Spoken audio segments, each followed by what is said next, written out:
Bismillahirrahmanirrahim. Assalamualaikum warahmatullahi wabarakatuh. Perkenalkan, nama saya Karyanti, NIM 186500021 kelas A. Di sini saya akan mereview materi tentang penjadwalan. Diagram PERT atau Depart Chart. Pada awalnya PERT, Program Evaluation and Review teknik yang sederhana digunakan untuk menjelaskan kegiatan yang berurutan dengan menggunakan serangkaian anak panah. PERT juga menunjukkan kegiatan yang berjalan secara serentak. Sederetan kegiatan seperti A, B, C, Y disebut suatu jalur atau PET. Jika ada jalur atau bagian jalur yang berjalan secara paralel seperti jalur B, C, dan jalur D, E, F, maka kegiatan B dan C dapat dikerjakan secara serentak dengan kegiatan D, E, dan F. Jalur kritis, D, critical path. Suatu pembuktian yang luas dari diagram PERT di atas dapat dicapai dengan mencantumkan namanya tugas masing-masing pada PERT.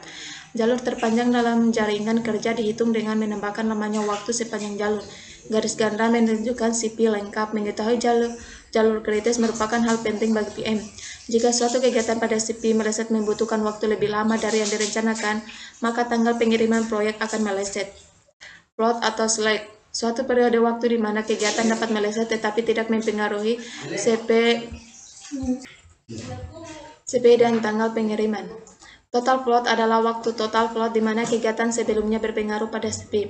Free float adalah waktu float di mana kegiatan sebelumnya tidak terpengaruh pada kegiatan lainnya.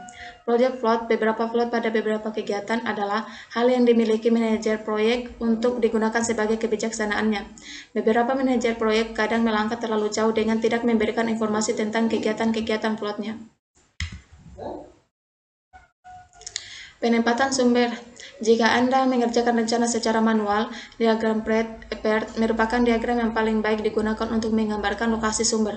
Langkah selanjutnya adalah menggambarkan ulang diagram PERT dengan mengambil ke sumber dan memasukkannya ke dalam perhitungan. Penempatan sumber daya manusia, allocation human resources. Penempatan sumber daya manusia sangat subjektif dan tergantung pada kemampuan mereka.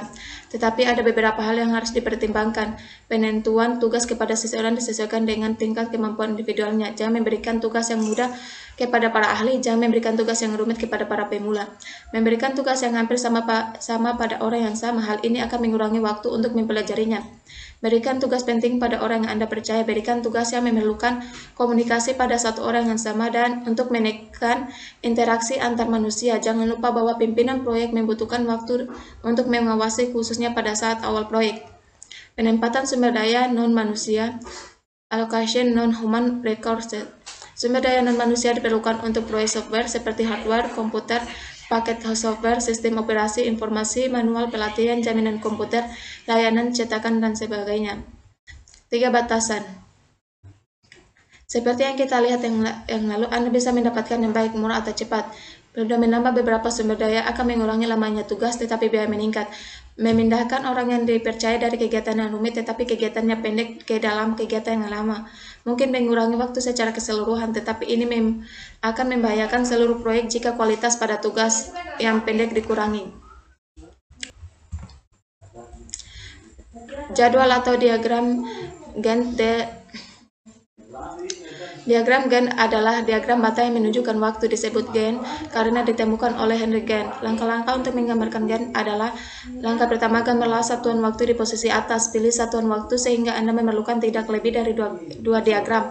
Anda akan melihat bahwa Gantt adalah buku penuntun bagi manajer proyek. Langkah 2, beri tanda pada kalender semua kejadian di posisi bawah. Langkah 3, dari part pada gambar 14.7, jadwalkan setiap kegiatan mulai dengan kegiatan pertama, fase definisi, gambarkan dalam bentuk batang sama panjangnya dengan 1 hari pada PERT. Langkah 4, jadwalkan kemungkinan tugas. Untuk setiap kegiatan, tanya pada diri Anda sendiri apakah ada pekerjaan yang akan diperpanjang waktunya untuk tugas khusus ini. Langkah 5, ulang kembali langkah 3 dan 4, jadwalkan semua tugas-tugas dalam PERT dari kiri ke kanan dan dari atas ke bawah untuk tugas-tugas paralel. Langkah 6, beri tanda semua kejadian-kejadian penting. Beri tanda kejadian penting utama yang menunjukkan penyelesaian dari kejadian penting dan produk-produk.